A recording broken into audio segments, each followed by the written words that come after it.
All right, welcome. So you're looking to get into data analysis, right? Well, you've come to the right place. Python is one of the most powerful and flexible tools out there, and today we're going to build your very first toolbox. We'll give you the essentials to get you started with data right away. Let's dive in. So to get our hands dirty, let's start with a really simple mission. Imagine someone hands you a list of ages and asks, hey, what's the average? Now, this seems basic, I know, but the process we're going to use to solve this is the absolute key to unlocking much, much bigger data challenges down the road. And here it is. That's our data. Just 5 simple numbers.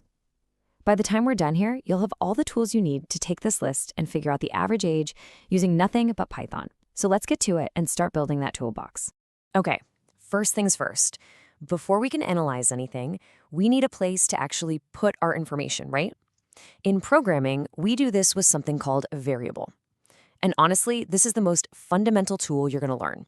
It's the foundation for everything else. So what exactly is a variable? Well, the textbook definition says it's a symbolic name that acts as a reference to a data value, which sounds a little dry. Let's make that way more intuitive. Here's a much better way to think about it. A variable is just like a labeled box. You can stick a piece of information inside, you slap a name on the outside of the box, and whenever you need that info again, you just call out the box's name. It's really that simple. And the best part, creating one in Python is super easy. All you do is pick a name, in this case we're using age, then you use an equal sign, and then you give it the value you want to store, like 25. That's it. You've just officially put the number 25 inside a box you labeled age. All right, so we've got our boxes, our variables, but what kind of stuff can we actually put in these boxes? That brings us to our second essential tool, understanding data types. Knowing the type of data you're dealing with is absolutely crucial because it determines everything you can do with it later. We're going to focus on 3 of the big ones for now. You've got numbers, which are for, doing math. You've got strings, which are for any kind of text. And then you have Booleans, which are simple true or false. Now, even with numbers, there are 2 main flavors. First, you have integers. These are your nice, clean, whole numbers, like 100. Then you have floats. A float is just a number with a decimal point, like 99.99. And this little difference is really important when you need your calculations to be precise. Next up, we have strings. This is just a programmer's word for text. Anytime you see words or characters wrapped up in quotes, you're looking at a string. This is how Python handles everything from a person's name to a whole paragraph.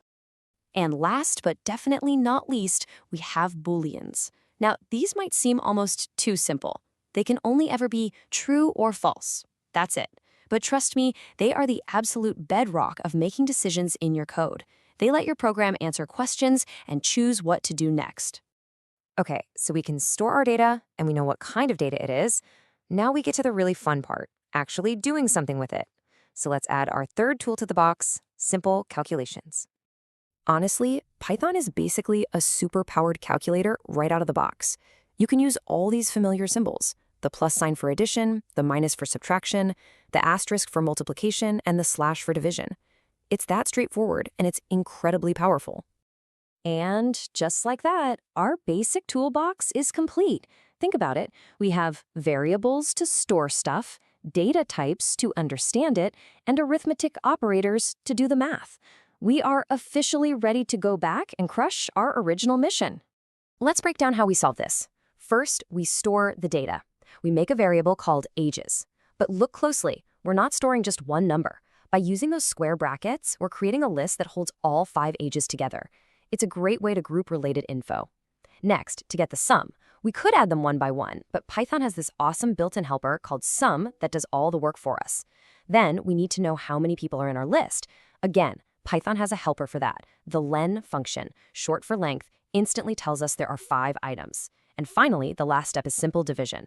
We take the total age we calculated and divide it by the number of people to get our average. And when we run that last line, we get our answer, 34.0. Bam, mission accomplished. See how with just a few basic tools, variables, lists, and operators, we were able to answer our data question in a really clean and efficient way? So what's next? You've just built your first toolbox, which is amazing, but this is really just the beginning. These skills are the launch pad for doing some seriously powerful analysis. The journey doesn't stop here. The next step is to add some serious power tools to your toolbox. In Python, these are called libraries. While our basics are great, if you want to analyze thousands or even millions of data points, you need more firepower. That's where things like NumPy, Pandas, and Matplotlib come in. For heavy-duty math, for handling huge tables of data, and for creating incredible charts. And here's the best part. They all build on the very basics you just learned today. So we'll leave you with this thought. Just a few minutes ago, you were looking at a simple list of numbers. Now, you hold the fundamental framework to actually analyze it. The tools are literally in your hands. So the real question is, what questions will you answer?